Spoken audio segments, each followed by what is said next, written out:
자동으로 아이디가 들어가고요. 비밀번호도 자동으로 들어가고.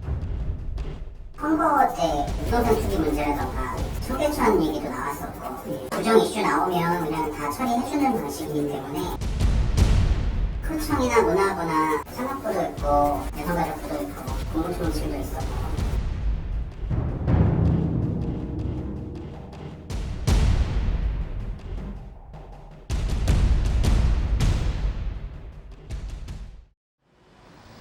제보를 받고 A씨를 처음 만난 건 지난 4일 오후. 신분을 철저히 숨겨달라는 A씨는 2003년부터 10년 이상 매크로를 사용한 매크로 전문가라고 자신을 소개했습니다. 일단 필요한 프로그램이 하나가 있어요. 여러 가지 필요 없고 한 가지만 설치하면 되는데 인터넷 네이버에 접속해 매크로 프로그램을 검색한 A씨. 1분 30초 만에 매크로 프로그램을 컴퓨터에 설치했습니다.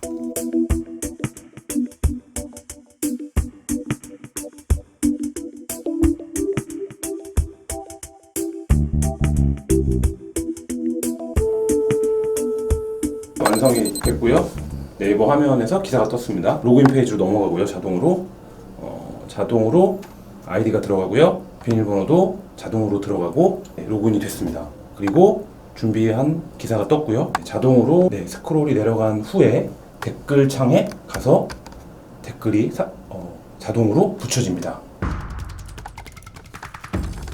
이후에도 매크로는 자동으로 댓글을 달았습니다. 같은 작업이 반복되네요. 너무 간단하고 당연하고 쉬운 일들을 뭘 그렇게 대단하게 한 것처럼 하는 생각? 이런 조작이 너무 흔하고 많이 이루어지기 때문에. 매크로의 실체를 눈앞에서 확인한 제작진은 A씨로부터 뜻밖의 이야기를 듣게 되었습니다. 선거 때 댓글 같은 거 좀 많이 달라 해서 좋은 댓글 잔뜩 써서 나쁜 댓글 밀어낸다거나. 2005년부터 현 자유한국당의 전신인 한나라당과 새누리당에서 당직자로 일했다는 A씨. 과거 선거 때마다 후보 캠프에서 댓글 조작 등을 통한 여론 조작을 해왔다는 겁니다. 2014년 지방선거 당시 새누리당 중앙당 SNS 소통본부 상황실에서 개설한 카카오톡 채팅방입니다. 채팅방에는 새누리당 중앙당과 선거대책본부 관계자 그리고 17개 시도 선거 캠프의 온라인 업무 담당자 등 총 22명이 초대됐습니다. A씨도 이 채팅방 멤버 중 한 사람이었습니다. 그 방에서 주로 내려졌던 업무 지시는 어떤 걸까요? 거의 99%가 트위터나 이런 데 올라온 글들 보내주면서 리트윗해달라, 공유해달라, 확산시켜달라. 거의 대부분이었어요. 그 리트윗이나 공유나 확산은 어떤 방식으로 진행이 되나요? 사전에 교육받은 것들은 이제 알바들을 활용해라. 각 캠프에서 보유하고 있는 알바 50명이든 100명이든 그걸 가지고 더 뿌려라. 아니면 알바가 아니라 매크로를 쓰는 캠프라면 매크로를 같이 태워라. 아이디 다 갖고 있지 않냐. 아이디 50개, 100개 미리 만들어놔라라는 지시도 있었고. 2014년 지방선거 당시 새누리당 중앙당에서 개설한 카카오톡 채팅방 메시지입니다. 선거 관련 내용을 리트윗해달라는 메시지를 곳곳에서 확인할 수 있습니다. 글 중에는 리트윗을 요청한 지 불과 3분 만에 리트윗 40개를 완료했다며 답을 한 글도 있습니다. 매크로를 이용해 작업한 것으로 추정됩니다. 짧게는 1분 만에 리트윗을 완료했다며 업무 보고를 하는 메시지도 있습니다. 2014년 5월 20일 오후 6시 59분에 처음 개설된 이 카카오톡 채팅방의 주요 내용을 살펴보면 북한의 연평도 포격이 가해진 2014년 5월 22일 새누리당 관계자는 인천에 오늘 포격이 떨어졌다며 잘 써먹어서 꼭 이겨라는 메시지를 보냅니다. 이후 인천 쪽 담당자가 북한의 안보 위협을 강조하는 트위터 메시지를 무한 리트윗 해줄 것을 요청합니다. 그리고 세월호 잊지 않겠습니다라는 제목의 유튜브 동영상을 널리 배포하라는 메시지도 있습니다.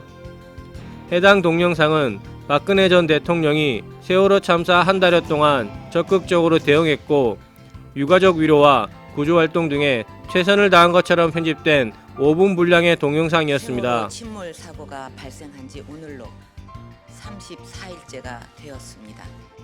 또 구구 선양 사이트로 사회적 물의를 일으켰던 일간베스트 저장소의 글을 좋은 내용이 있어 공유코자 한다며 확산을 요청하는 메시지도 있습니다. 그리고 SNS 여론 동향 보고라는 제목의 첨부 파일과 함께 조금만 더 힘내길 바란다는 업무 동료 차원의 글도 보입니다. 대부분 상대 후보 비난하는 글들이었어요. 누가 논문 표절을 했네, 뭐 어디서 뭔 사건을 했네, 누굴 때렸네, 뭐 무슨 비리가 있네, 이런 것들.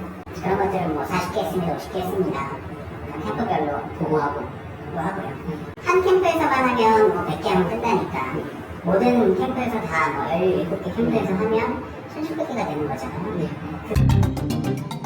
또 A씨는 이 과정에서 트위터뿐만 아니라 카카오톡 메시지를 매크로를 이용해 대량 발송했다는 이야기도 했습니다. 카카오톡을 대량 발송하는 매크로를 만들어 봤는데요. 채 10분도 지금 걸리지 않았습니다.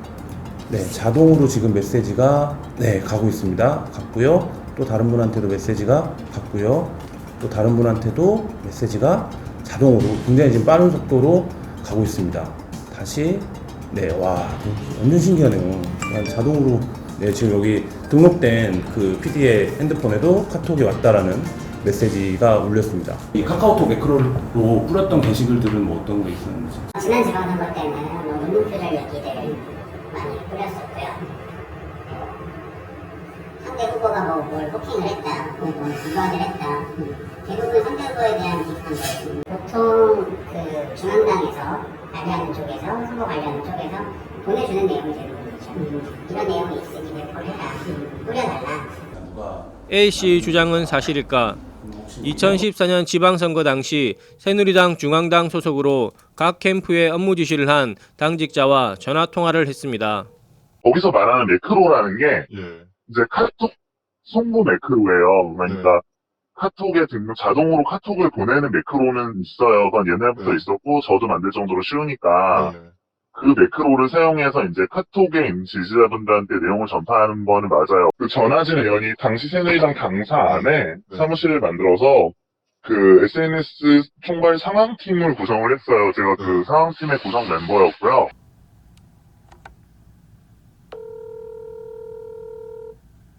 SNS 담당자들이 요 활동을 한 내역을 그 의원님한테 보고가 됐다고. 저한테 보고했대요? 예예. 누가요? 그럼 그 사람한테 물어보세요. 전 보고받은 적이 없어요. 중앙에는 아예 활동을 안 하셨다는 네, 활동 안 말씀이신가요? 했어요. 제가 네. 무슨 활동을 했다고 그래요? 그런 게 누가 아니고요. 얘기를 하는지 모르지만 예, 알고 예. 좀 그런 얘기 하지 마세요. 뭐 스토리 소설로 쓰세요. 왜 그러세요? 전하진 전 의원의 것으로 보이는 네이버 블로그입니다. 그동안 맡았던 직책을 보면 2014년 5월 새누리당 제6회 동시지방선거 중앙선거대책위원회 SNS 소통본부장이라고 쓰여 있습니다. 제작진은 이 카카오톡 채팅방의 운영을 주도한 당시 새누리당 중앙당 당직자로부터 또 다른 이야기를 들을 수 있었습니다. 당시 청와대 홍보기획실 행정관한테 전화 왔어요. 단톡방 개설한 다음에 이거 관리하는 사람 누군지 궁금해서 전화했다고 저한테 직접 전화했으니까 개인번호로. 청와대에서 알고 있었어요. 그냥 내가 뭐 이렇게 변명이 아니고 예. 정말 전혀 몰라요. 아니 전혀 모르는 게 아니라 그런 게 있었는지도 잘 모르겠고 네네. 그다음에 그 시절에도 그런 게 무슨 있었는지 그런 시스템이라는 게 예. 선거운동 기간 중 집권 여당이 매크로를 온라인 여론 조작에 활용했고 이 모든 것을 청와대도 알고 있었다는 증언. A씨는 매크로를 이용한 여론 조작이 박근혜 정부 때 일만은 아니라고 했습니다. 그러면 그런 작업 중에 제일 큰 규모로 해봤던 건 언제세요? 제일 컸던 거는 대통령 선거 때죠. 과거 대통령 선거 때 댓글 조작이 있었다는 증언, 곧바로 구체적인 이야기를 들을 수 있었습니다. 이명박 대통령 선거 때 또 한쪽에서 그런 작업하는 거 같이 진행해줬었고, 뭐 서울시장 선거 때도 그때 오세훈 후보 때 했었고. 2007년 17대 대통령 선거와 2006년 서울시장 선거 때 이명박 후보와 오세훈 후보 캠프로부터 댓글 조작을 의뢰받았다는 겁니다. 이명박 대통령 대선 때는 그럼 주로 했던 작업은 어떤 걸까요? 긍정적인 댓글 달고 뭐 관련 홈페이지에 긍정적인 얘기들 달고 그런 것들이죠. 항상 원하는 건 똑같이 하니까 보셔야죠. 댓글 조작에 필요한 공간은 이명박 캠프 쪽에서 제공했다고 했습니다. 그 여의도에 그 당시에 새누리당 당사가 좁아서 그 앞쪽에 좀 내려오면 다른 건물을 같이 사용을 했었어요. 그쪽에 어떤 공간을 마련을 해줬었거든요. 대외적으로는 존재하지 않는 공간이죠. 작업 인원은 6에서 7명, A씨는 작업 인원은 그리 많이 필요치 않다고 했습니다. 작업 인원보다 중요한 것은 많은 수의 아이디를 확보하는 것이라고 했습니다. 아이디는 보통 선거 캠프에 가면 저희 보고 아이디를 만들어보라고 하는 경우도 있고 그럼 그 아이디를 저희가 만들고 그 경우에는 비용을 좀 더 받는 거고요. 그게 아니라면 아이디를 그쪽에서 제공을 해주죠. 그러면 이명박 캠프 때는 아이디를 어떻게 기억나세요? 아이디를 뭐 캠프에서 그때는 만들어줬었어요. 그럼 대략 몇 개 정도로 작업을 하셨던 거예요? 뭐 정확한 개수는 계속 추가를 받았기 때문에 정확히는 모르겠지만 일단 100단위는 넘었었어요. 처음부터. 작업 내용은 단순했다고 합니다.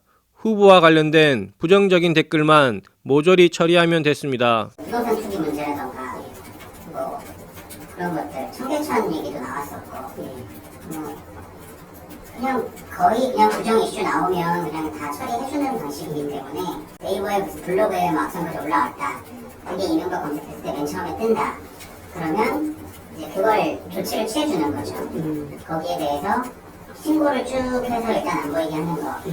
아니면 댓글을 쭉 다는 거. 아니면 그거 말고 우리에게 긍정적인 글을 많이 작성을 해서 또 거기에 조회수를 조작을 해주고 댓글을 조작을 해서 그걸 더 보여주고.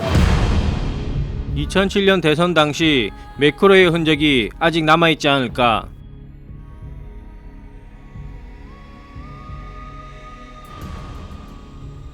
(2007년 12월 18일) 17대 대선을 하루 앞두고 나온 연합뉴스 기사입니다. 당시 정동영 후보를 내세운 대통합민주신당이 BBK 특검법이 국회를 통과하자 한나라당 이명박 후보를 겨냥해 막판 대공세를 펼친다는 내용의 기사입니다. 이 기사의 댓글을 보면 2개 이상의 서로 다른 아이디가 토시 하나 틀리지 않고 똑같은 내용의 글을 반복해서 달았습니다.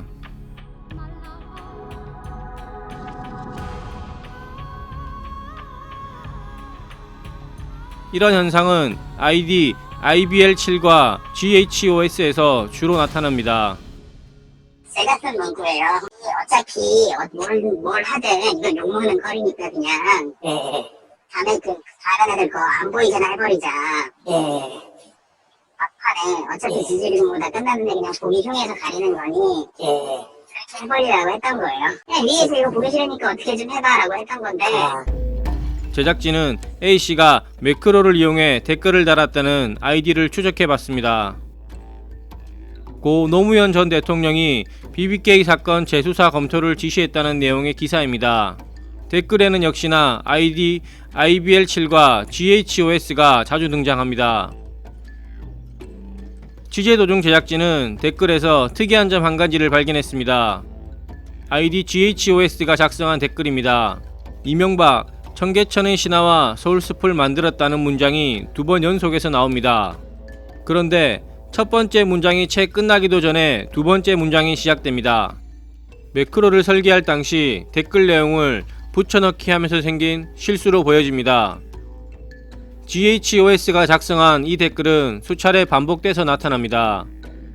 실수를 인지하지 못하고 반복적으로 붙여넣기를 한 것입니다.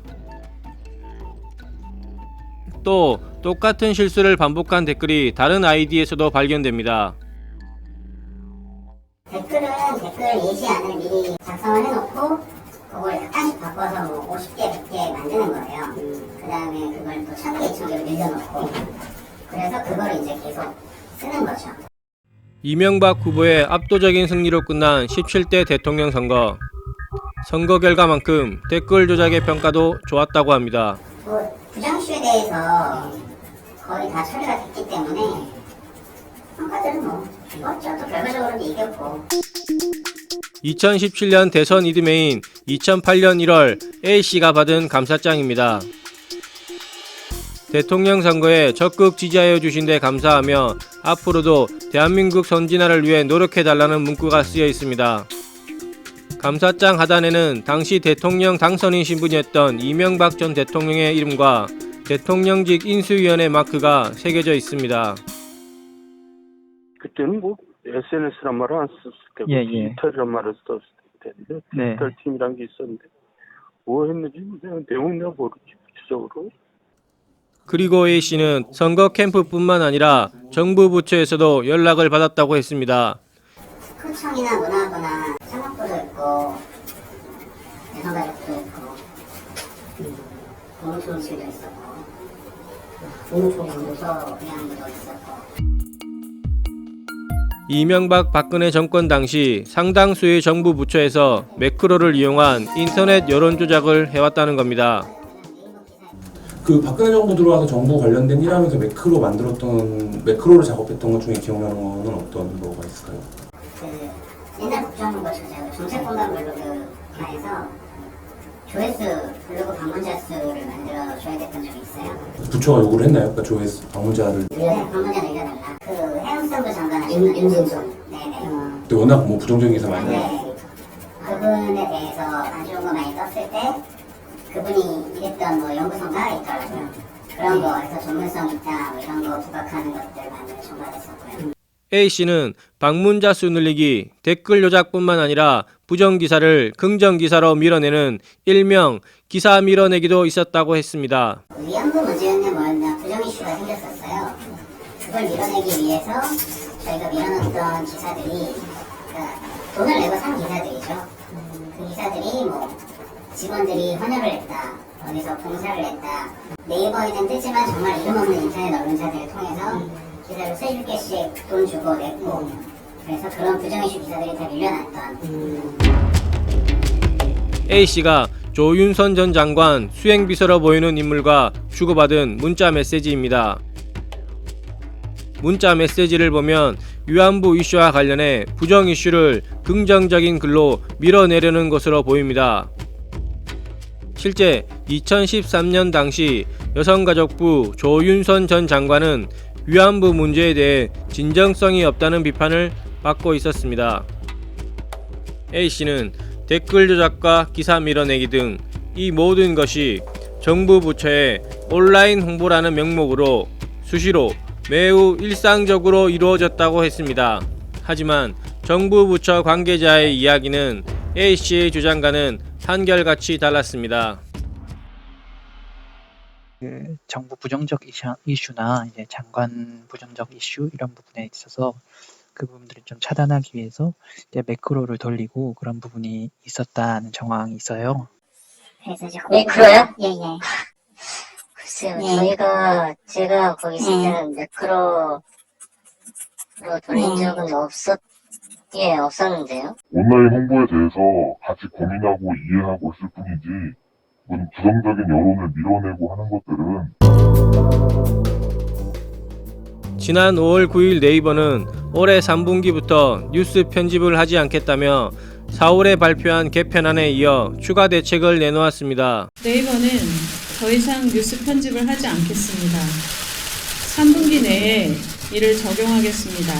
네이버는 공간과 기술만 지원하는 역할로 물러나겠습니다. 댓글 허용 여부나 댓글 정렬 방식을 해당 언론사가 결정하도록 구조를 바꾸고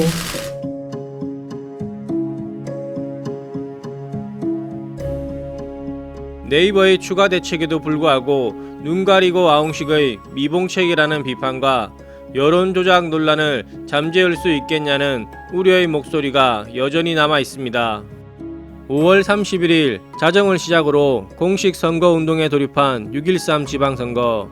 A씨는 지금도 어디에선가 매크로를 이용한 여론조작 시도가 계속되고 있다고 했습니다. 네이버 관련해서 이런 작업들이 여전히 좀 있을 거라고 보시나요? 이 정도 매크로는 자동화 시켜서 만들어진 것들이 그냥 검색만 하면 만들 수도 있고 댓글 좀 달는 것들은 보신 것처럼 금방 만들 수도 있고 이런 게 전혀 힘든 일이 아니기 때문에 목적이 있으면 얼마든지 만들 수 있는 거고 많이 쓰이고 있다는 생각이 들어요.